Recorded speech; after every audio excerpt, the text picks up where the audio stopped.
Coming up on Bridgewater This Week. So it was very difficult to know whether we were going to be able to do it or not. They do it again. Bridgewater Rainham with the ultimate comeback. It's for many of these players here, it's going to be the last game that they ever play in football. The Trojans-Boxers Thanksgiving rivalry continues, and a remarkable donation to Bridgewater's 4th of July committee. Where the funds will go in 2018, all this and more ahead. Bridgewater This Week starts right now.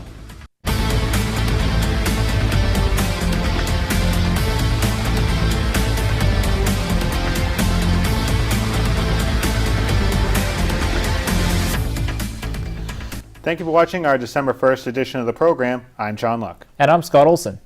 A pedestrian was injured after he was struck by a vehicle on Broad Street. Officers found the adult victim near Midas, conscious and alert. He was evaluated at the scene by paramedics and taken by ambulance to Signature Healthcare Brockton Hospital for evaluation of minor injuries. The driver that struck the man was not injured. Police are investigating the accident. 4 years and counting, Bridgewater Rainham's varsity cheerleaders took home their 4th state title in 5 years on November 19th. Jeff Fowler caught up with a few of the state champions at the school's annual pep rally. So we are here with the Bridgewater Rainham Regional State Champion cheerleaders. 4th time we've done this now? Yeah. You girls getting used to this? Not really. It gets harder every year. Right. So tell us a little bit about what goes into competition season, and what did you guys kind of go through at Worcester State last week? A lot of emotions, sad, nervous, excited. A lot of the teams really got a lot better, so it was very difficult to know whether we were going to be able to do it or not, but it was very bittersweet. What is the one thing you're going to take out of this year with the 4th title now? A lot of lessons. Yeah, definitely a lot of lessons. It's like, at the end of the season, it turns into more than just cheer. It's like a lot of life lessons that we'll all just have for the rest of our lives. Well, fantastic job by all of you, and we'll see you on the field tomorrow. Thank you so much. All right, congratulations. Thank you. Thanks, Jeff. Now, this was quite the comeback for the team. They barely made it to the States after placing 5th at the regionals only a couple weeks before. And it goes to show what a little hard work and determination will do. And speaking of determination, the senior class did not disappoint during Thanksgiving week. Of course, the cheerleaders had been busy, and they had a little bit of help as the entire high school celebrated Spirit Week, leading into the Thanksgiving football matchup with Brockton. Teachers, staff, and students wore theme-colored clothing throughout the week, which culminated with the annual pep rally. Brian Barard's in now with the highlights. Bridgewater Rainham Pep Rally went off without a hitch. The annual event which gathers the students to show their school spirit and cheer on the football team as they take on the Brockton Boxers on Thanksgiving morning. Pep Rally gives students a unique opportunity to decorate the gym in their class banners in some rather unique decorations. And of course, this year we honored our now 4-time state champion cheerleaders as they brought home the 2017 Division I state championship. And of course, this wouldn't be Pep Rally without our classics, including our scavenger hunt, which may have ended in some injuries, but not too bad.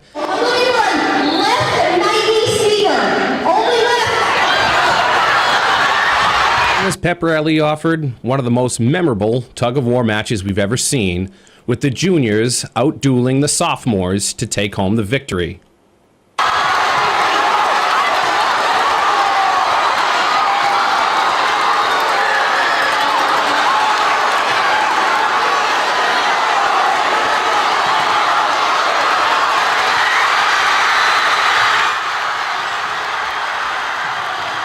And with a $10 Dunkin' Donuts gift card on the line, one extraordinary freshman was able to bank home a half-court shot to take home the prize. For Bridgewater This Week, I'm Brian Barard. Now, the annual pep rally certainly did its job in preparing the BR Trojans for their big matchup against the Brockton Boxers. Each team has several goals for the 8th installment of the Cape Cod Cafe Cup. The Trojans look to improve their record overall in the Turkey Day tally to 7-1, while Brockton looked to end the season on a positive note on a dismal 2017 campaign. 24 BR seniors playing in their final high school football game, while BR Trojans are on a 4-game winning streak coming into this game. You see 2012 the only blemish on the BR hot streak on Turkey Day in the Cape Cod Cafe Cup, a rivalry that started back in 2010. Get things started in the first quarter. Raul Goncalves loses control of the ball. BR would recover thanks to Matt Foley. However, the Trojans would not score. But don't worry, there's some more opportunities. As on the next offensive drive, Rosenpierre has Butterfingers. Ball gets picked up by Matt Foley again. BR would score this time thanks to a Corey Sullivan 1-yard rush and push by his fullback and running back, so BR takes a 6-0 lead. Devontae Graves would bring this one in for 2 points, and that would be Devontae Graves' biggest impact in this game. He'd have to leave the game early with an ankle injury, something that's been nagging him since the Natick game.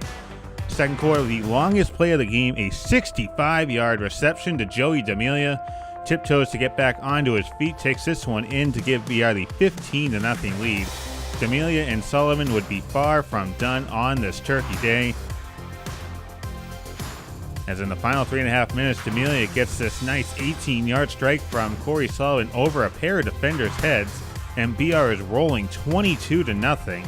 However, the Brockton Boxers would get back into this game somewhat as Dimitri Doranville comes into your TV set thanks to field goal cam, flies in, closes the gap to 22-7. That would be the lead for the BR Trojans going into the halftime break. Now, William Lombard is a sophomore running back, something BR does very well, have sophomore running backs make a big impact at big moments. Brings this one in from 1 yard out, BR up 29-7, and time to close things out as Lombard takes this one in from 2 yards out to give BR the 35-15 lead. Trojans win 36-15 on Senior Day and on Turkey Day. Great game, domination. This is your thoughts on today in your career. I love every single one of these guys, and I'm going to miss it. Definitely emotional for you, it being the last game. This kind of, talk about some of the best moments over the last 4 years, and even in this game. Thanksgiving, obviously. My first touchdown, my first win. The King Philip games, even though we lost 2 years in a row. Just good memories. Joey D'Amelia was named the game's MVP for the BR Trojans as the Trojans pick up their 7th win on Thanksgiving morning in this Cape Cod Cafe Cup rivalry. So that was another installment of the Cape Cod Cafe Cup rivalry, and this was a rivalry that was kind of simmering for a few years, but I mean, you were at the game with me, and we saw that this rivalry kind of had some cheap shots, if you want to call it that, from Brockton. Certainly, absolutely cheap shots. You can't exactly punch somebody in the helmet without being called a cheap shot, but it was fun to see. Not that particular part, but it was fun to see the teams actually have something meaning to play for. Obviously, it's been talked about for years that Thanksgiving doesn't quite have the same meanings it once did, but it was fun. It was a fun game for the most part, anyway. And Brian Berard and myself talked about this earlier in the week, and the future for BR and Brockton, we'll have that for you coming up a little bit later on in the program. The Town Council had a busy agenda for their November 21st meeting. There was more public input on the potential marijuana ban, changes to the Home Rule Charter, and negotiations on the site of the McElwain School. At the start of the council meeting, Bridgewater Veterans Agent Roddy Walsh presented a pair of Korean Peace Medals, one to Luigi Primavera and one posthumously presented to John Hickey. John's son Tim accepted the medal on his father's behalf. Ambassador for Peace, official proclamation. John Richard Hickey. It is a great honor and pleasure to express the everlasting gratitude of the Republic of Korea and our people for the service you and your countrymen had performed in restoring and preserving our freedom and democracy. We cherish in our hearts the memory of your boundless sacrifices in helping us reestablish our free nation. In grateful recognition of your dedicated contributions, it is our privilege to proclaim you an ambassador for peace. With every good wish of the people of the Republic of Korea, let each of us reaffirm our mutual respect and friendship that may endure for generations to come. Congratulations. As Mr. Walsh indicated, both Mr. Hickey and Mr. Primavera didn't just stop their service to our country and our town when they served in Korea and in the Korean conflict, but dedicated much of their lives to the betterment of the town. And truly, that's what an ambassador for peace is, so a well-deserved honor. Once again, the council chambers were filled with members of the public addressing the potential ban on the retail sale of marijuana. During Citizens' Open Forum, some of the speakers pointed out transparency issues and accused some of the councilors of potentially working through backdoor channels. Very little, if anything, has been said publicly to promote it during these meetings. It is apparent, however, that the marijuana industry has been busy at work behind the scenes using soft tactics to promote their cause. And how are they doing it? Through backdoor communications with actually some of you folks and through our town manager, where a vote was to commence on a recommendation for either a ban or a moratorium. The planning board unanimously voted first to support the ordinance for a ban. CEDC members Colin Botus and Loesch then brought forth an amendment to the ban, ordinance that would allow current marijuana facilities on Elm Street to cultivate, test, and develop products for sale to other towns that had already approved retail pot sales. The source of this amendment actually came from, you guessed it, the marijuana industry. The councilors addressed these statements during councilor comments at the end of the night. But no one will ever buy my integrity or my thoughts or my ordinances for any industry, candy, ice cream, marijuana, shoes, at any given time, because I took an oath to serve the town. So to be implications that we're doing things for money, we get none, as we've heard earlier this evening, and we aren't getting anything on the sly. The owners of both medical marijuana facilities here in town gave their opinions on the potential retail ban. It is legal in the state of Massachusetts, so again, I can understand and respect the ban on the retail sales, but as far as me being able to operate my business behind closed doors, I feel like we should be able to do that. Don't see any practical reason to hinder our ability to cultivate cannabis for a recreational or for a medical market. Doesn't really make sense. On BTV Right Now, we told you that the council had a hearing on the home rule charter, which included potential changes, including making the town clerk appointed instead of elected, a motion that the current town clerk, Mary Lee Kenny Hunt, was not in favor of. I strongly oppose the change proposing the elected town clerk become an appointed town clerk. I oppose the change regardless of the designated appointing authority. Some of the questions brought up in that statement include the handling of an appointed town clerk and different processes regarding their job. Councilors Colin Bodis and Gallagher tried to make amendments against the clerk being appointed, however they both failed. The full charter will be sent to state legislature for approval before coming back to the town for a final vote. The other item of note was the pending sale of the site of the McElwain School. The council voted for the town manager to continue the negotiating process, however made an amendment to not have anything signed before the council gives its full support. We didn't want it to be signed and executed upon without the town council being able to review it again and have some full context on what came out of those negotiations. So to be clear, this is just to continue the conversations with the firm, and nothing will be signed and executed on without the town council's full support. You can watch the full meeting on Channel 22 and anytime online at btvaccess.com. 5K from a 5K. The Bridgewater Police Foundation presented the town's 4th of July committee with a check for $5,000 this month. Here at the Bridgewater Police Department, and the follow-up to our big 5K race this year. And Rebecca, it was another very successful campaign. Yes, we had a great year. We have been able to increase revenue every year, and we are very pleased to be able to present $5,000 to the Bridgewater 4th of July committee. And Lisa, I know this money will be spent well and go right back into a nice community event this year. It will, and we very much appreciate being the recipient of it. As most people know, or don't know, I'm not sure which, the parade and fireworks are raised for independently by a small group, and this will be a huge donation going towards that. So thank you very much. You're welcome. And Chief, I know this has been a very successful event, having the 5K for the last several years, and this is a great way to connect back with the community. Yeah, and so you have two people in front of you, not excluding myself, of course, but you have two people in front of you who take the time and the energy and the effort to make things happen in this community. And so we're just fortunate to be able to facilitate some of that and help them with their efforts. But it's really both Rebecca and Lisa, their effort, whether it's the road race itself or the July 4th events, those are significant, important events in this community. So we're very proud of them and the work that they do, and very appreciative that we have people like this in our community. And Rebecca, being that it's Thanksgiving week, holiday season, we're all going to be eating a ton of food and being couch potatoes, so when do we need to start thinking about next year's 5K? Well, we will have the couch to 5K, so you can turn your couch potato tushy into some footsteps, and we will start that right after the 4th of July. So usually a Monday, Wednesday, or Friday after the 4th of July. I have to look at the calendar to tell you exactly, but so come out and enjoy the fireworks, and then come out and run with us. All right. Well, congratulations to all of you on another successful campaign. Thank you. Thank you. Each year, the race committee chooses a different organization to donate to. Past donations have included checks to the Paul Chuli Memorial Scholarship Fund and the New England Chapter for Concerns of Police. According to organizers, the 4th of July events cost approximately $20,000. The Bridgewater Lions Club are helping to get the town into the holiday spirit. 25 volunteers spent the weekend after Thanksgiving transforming the Common into a winter wonderland. They were joined by 10 members of the BR Robotics team, a performer in the Rainwater Players, and a football player from West Bridgewater.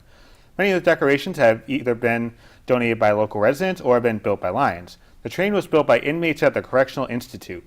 Bridgewater Savings Bank funded the material cost again this year. Know someone doing some good this holiday season? Seen an amazing light display? We want to see it. Share your story with the studio by calling 508-697-1833 or on our Facebook page by searching BTV Access Corporation. And when we return to the program, the man filling bellies and warming hearts. His simple act of kindness gaining attention and support from the community. Plus, we have some accolades to share, the special recognitions for students, and some budding artists. We'll be right back.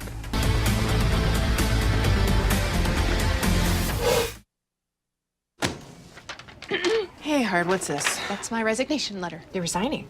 Why? Because you're constantly ignoring me. You're half as active as you used to be, and you get stuff like this. You've been putting me under a lot of pressure lately. That's why I'm ready to quit. I forgot. I'll do better. Please, don't quit on me. Okay. But remember, it's not what you say. It's what you do. Listen to your heart. Don't let it quit on you. Let's go for a walk. Uncontrolled high blood pressure could lead to a stroke, heart attack, or death. Get yours to a healthy range before it's too late.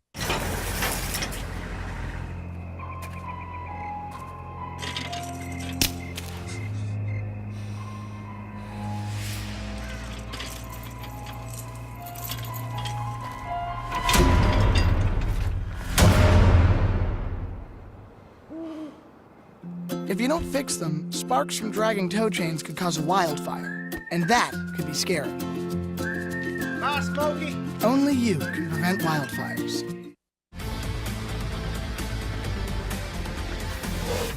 Kiefer Jewell, Connor Mahone, Austin Hartzell, and Ian Chmielewski are Bridgewater Middle School Students of the Month. The 7th and 8th graders were recognized with a breakfast hosted by the administration, faculty, and staff on Tuesday, November 21st. Student of the Month are awarded based on their academic achievements and positive school citizenship. Congratulations on a job well done, and remember, we'd love to showcase your student or school in this segment. You can reach the studio by calling 508-697-1833. The Bridgewater Community Lions Club hosted their 10th annual Peace Poster Contest on November 21st. This year's theme was the future of peace. Gianna Coley came in first place. She was followed by Alyssa Durante and Kelsey Frontno. Alyssa Freeman, Sage L. Hines, and Connor Nichols received honorable mentions. A local man is demonstrating that a simple act of kindness can make a major difference. Alicia Fortin has the story. This is a Hamburg soup, 10 pounds. It's hearty soup. Every Saturday, Peter Kelleher drives to where there are homeless populations, providing people with a warm, homemade meal. I do this for the parents that have lost their kids. Peter says his own son Travis had been homeless while battling addiction. Fearing money would pay for drugs, Peter would bring him food instead. Handsome man, smart, and he didn't need to be out there. Travis died from a drug overdose in September of 2016. Peter carries his photo and a statue from his mother every time he goes out. I was very fortunate to get this. Up. Assisted by his service dog Koji, Peter doles out soup from a makeshift serving station in the bed of his truck. One day, he noticed an elderly woman without any gloves. He put a simple request on Facebook, and the donations began pouring in. These are all new gloves. Coming to me in the mail. These are all new hats. I'm collecting these right here. It will be for Christmas Day. So far, he's spent most Saturdays in Brockton, but Peter is willing to go wherever his help is needed most. I'll go from here to I don't care where. The town or city of time. If I fill out the back of my truck, I'm not going anywhere until those are passed out. And there are people walking the streets 24 hours a day. It's all about for me. It's people helping people. Peter feeds on average 75 to 100 people each Saturday. He's currently collecting hats, mittens, heavyweight socks, and hygiene products. You can send them or drop them off at 1 Bramblewood Street in Bridgewater or at the Central Square Computers. With the holiday shopping season in full swing, many of us are ready to start pulling out those credit cards. However, that simple act of swiping can get us into overspending trouble. We make these exchanges with credit cards now with an illusion. It's not like we're giving anything away at all now. Somewhere our brain knows we have to pay for it, but it gets harder to actually pay for something once we've consumed it. Dr. B says that the reason why it's hard for many people to be responsible with credit is sense processing. In other words, the ability of the human brain to make sense of things by using the five senses. He says historically it was used in trades and barters where we had a very real sense of what we were trading for. But today those lines can be more easily blurred. Dr. B says the more we become removed from real symbols of money, the easier it is for us to part with something without a second thought. He says when we swipe a card or click a button on a mouse to make a purchase, our brain struggles to calculate the true cost because we're not physically handing something away. And when the bill comes in the mail, we're so far removed from the actual activity that it doesn't register in our brains. Dr. B says if we can be more conscious of what's really going on, that there really is an exchange, the better off we're going to be.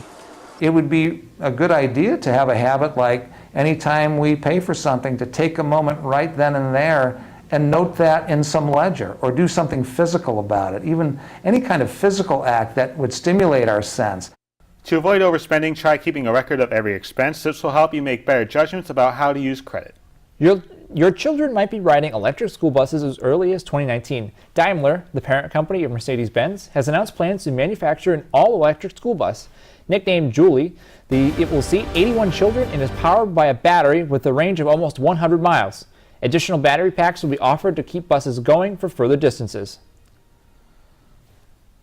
Now, when we return, more from the Thanksgiving Day football game, and Bridgewater State Bears tip off the basketball season. They'll test you. Try to break your will. But however loud the loudness gets, however many cheese puffs may fly, you're the driver, the one in control. Stand firm. Just wait. And move only when you hear the click that says they're buckled in for the drive. Never give up till they buckle up. I'm Woodsy Owl, and I'm here to tell you about a dirty word, pollution. Help Woodsy spread the word. Never be a dirty bird. Hoo-hoo. Don't paint or write on buildings. That's pollution. Give a hoot. Don't pollute. Never be a dirty bird. Hoo-hoo. Turn your radio down. That's noise pollution. In the city or in the woods, help keep America looking good.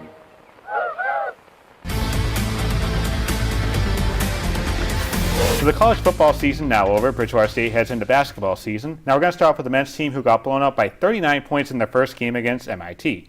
Things did look brighter as the Bears would win 4 of their next 5 games, sweeping an early season tournament against Emerson and UMass Boston. The offense has been led by Rocky DeAndre, who's averaged 14 points a game, and Joseph Carty's averaging a double-double with 16 points a game and 10 boards.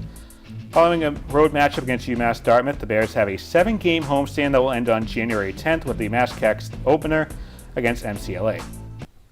The women's team started their season at home with the Cape Classic, and Tyler Christman has more. The Cape Classic Championship game was the start of a 3-game skid for the Bears, including a 32-point loss to UMass Dartmouth. There have been some bright spots on the team, with the scoring led by Destiny Fitzgerald, who's averaging 12 points a game, and Chanel Melton's returning from a season-ending knee surgery a year ago. She's averaging 10 points a game. The women's team will be at the Tinsley Center once that game is a non-conference game matchup against Wentworth, and that's it for the month. Earlier we showed you highlights of the BR Trojan victory over the Brockton Boxers. Earlier this week, Brian Berard and myself talked about this game and more on Out of Bounds. Bridgewater Rainham got another victory in the Cape Cod Cafe Cup, this time winning 36-15 on Thanksgiving Day over the Brockton Boxers. John, we had the fortune of calling this game with Brockton Community Access, one of the great events that we get to do with BCA. And John, what were your takeaways from this game? Well, there's very little that BR did wrong. You look at the offensive side of the ball, they scored something like 20 points, give or take, in the first half. They were really clicking on all gears in the first half. The second half, you could tell the intensity started to die down a little bit for the BR Trojans. Defensively in the first half, I mean, they were seamless except for maybe a couple plays here and there where they didn't wrap up Jose Montero. But besides that, this was a very impressive performance by the BR Trojans, and a great way for these seniors to go out on top. Yeah, absolutely. And when we talked about it before the game, there was no Bryce Shaw in the game. You really didn't see much of Devontae Graves, but you saw William Lombard coming in and had a great game for the Trojans. And you said it on the broadcast, it's kind of that continuation of Bridgewater Rainham running backs. What did you see in William Lombard that day? I think with William Lombard, you're seeing a continuation of the BR running game. a running back that goes more off tackle. I think maybe when he gets into his junior year, his senior year, maybe he'll be like a Devontae Graves, go straight through the middle. But, for a sophomore running back to get 2 touchdowns on Thanksgiving morning, that's very impressive and a good sign of things to come for the BR Trojans, because there's going to be a lot of question marks. We thought there were a lot of question marks coming into this year. Just wait for next year. Well, we always have these question marks coming in. We just have to watch out for that summer practice and see how they really mesh together next year. On a big note, though, Jeff Ciccio is returning, as he's only a junior and he'll be a senior next year. And, of course, we'll most likely be seeing Jules Wiggins as the quarterback. Now, John, also coming into this game, we really didn't know, what Brockton was going to bring to the table. I had a couple of chances to watch Brockton, and, it was really Jose Montero to Paul Mitchell or Jalen Ellerby-Cundiff. And so what did you see for Brockton? What really didn't go right for them? Well, I think for Brockton, this is a team that's a mess because there were a lot of cheap shots in the middle of some of the skirmishes and the battle of the trenches that Brockton started. So I think a lot of this comes down to how these players are getting coached. And there was a lot of talk coming in this game that, we talked about it a little bit during the game, that this might be Peter Colombo's last football game as head coach.